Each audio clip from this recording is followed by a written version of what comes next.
Afternoon with Mrs. Coretta Scott King. I want to go back to that because you cover that in such detail. I mean, obviously this was several years ago, but you cover it with so much detail as if it happened yesterday.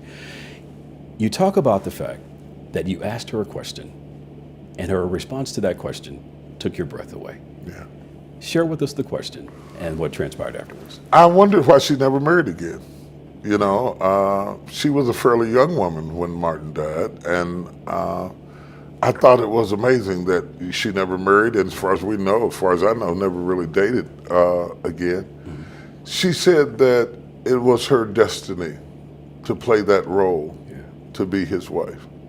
She said that Dr. King was a tough act to follow, and I certainly concur with that. You know, how do you come behind?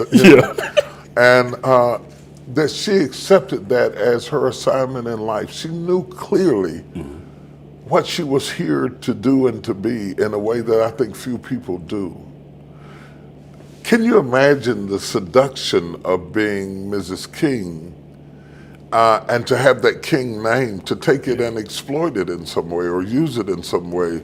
And yet she remained classy all the days of her life because she knew who she was. Yes. And I wrote about it with passion. Mrs. King was a schoolmate with my mother. So they both went to Lincoln High School together in Marion, Alabama. Yes. And I grew up listening at my mother talking about, as my mother would say, how Coretta could sing. And she had a beautiful voice, you know. And so we had the same memories. She knew all of my aunts. She knew where my grandmother lived. We had so many memories together.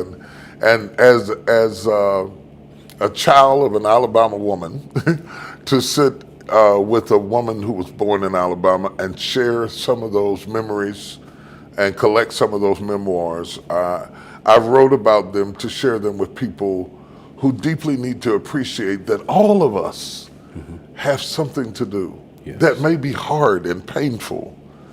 But if you know who you are and you know whose you are, you can not only do it, but you can do it with the grace and dignity that stops you from searching for other assignments because you're comfortable in your own skin. Man. Yeah, and you talked about that, how she could have done a number of things. In the book, you detailed that out. You shared things with me that I didn't know about her. Right. You know, so that's the way you unpacked that was just so profound, and the way that you just remembered every detail of that. And I said that, and you talked to her earlier about how you've traveled all over the world. You've sat with presidents and kings. The first thing out of the book is that afternoon with Mrs. Coretta Scott King. Yeah, I'll never forget it. Yeah. I learned so much talking with her. I learned so much about people by watching how the world handled her, watching how our community handled and sometimes mishandled her. I learned the cost of being a hero, how much it costs in a personal way, your personal expense, how people can idolize you and at the same time ignore you. Yes. It's shocking how you can be well thought of and still be neglected. The oxymorons of success.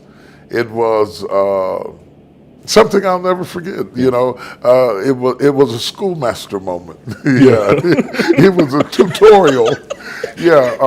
That and meeting with Rosa Parks.